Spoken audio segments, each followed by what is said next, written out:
Thank you for staying with us on the newsroom. I am Mary Kanu. A high court in the Federal Capital Territory (FCT) has sentenced the former chairman of the House of Representatives Ad Hoc Committee on Petroleum Subsidy, Farouk Lawan, to 7 years in prison. Lawan appeared at the Federal High Court in Abuja on Tuesday to hear the judgment in a $3 million bribery scandal. The former chairman, who was probing the multi-billion naira fuel subsidy fraud in 2012, was accused of soliciting and collecting a $3 million bribe from Nigerian businessman Femi Otedola.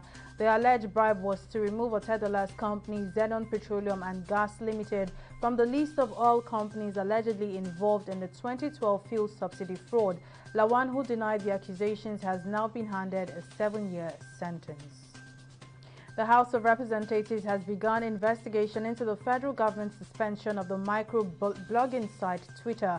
The investigation is currently ongoing at the Chamber's conference and has in attendance the Minister of Information and Culture, Lawan Mohammed, and other top officials of the ministries and National Broadcasting Commission. In his opening address, the Minister of Information and Culture, Lawan Mohammed, said Twitter is a national security risk for promoting disunity in Nigeria, adding that the Nigerian law and the Cyberspace Act back the federal government's action. The federal government had earlier in the month announced an indefinite suspension of Twitter. The Chief of Army Staff, Major General Farouk Yahaya, is currently at 82 Division of the Nigerian Army, Enugu State. Yahaya, who was received by the General Officer commanding 82 Division of the Nigerian Army, Major General Abiodun Lagbaja, is on his first official visit to the divisional headquarters that oversees Army operations in the Southeast. Until his appointment as the Chief of Army Staff, Yahaya was the Theatre Commander Operation Hadin Kai, responsible for counter-terrorism and counter-insurgency operations in the Northeast.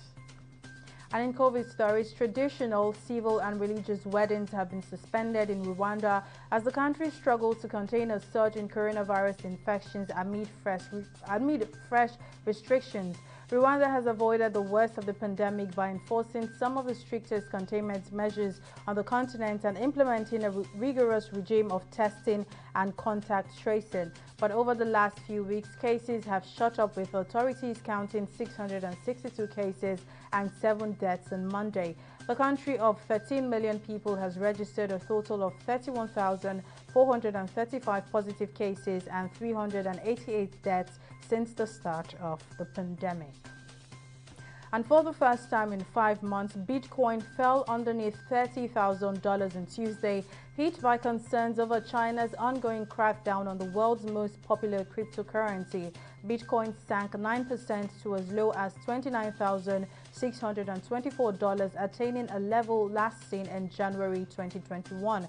China has broadened a crackdown on its massive cryptocurrency mining industry with a ban on mines in the key southwestern province. The Minister of Science and Technology, Ogbonnaya Onu, says Nigeria and the Kingdom of Belgium will deepen their already existing relationship for mutual gains in the development of science, technology and innovation.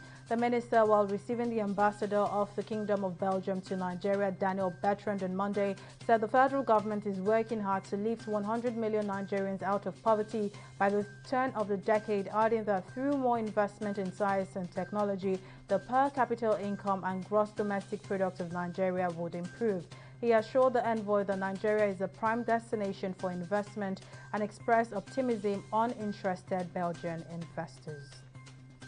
And in sports, Japanese Prime Minister Yoshihide Suga has said if a new state of emergency is declared during the Tokyo Olympic Games due to the pandemic, the event might then have to take place behind closed doors. The Prime Minister's statement comes after the Japanese government lifted the state of emergency in Tokyo.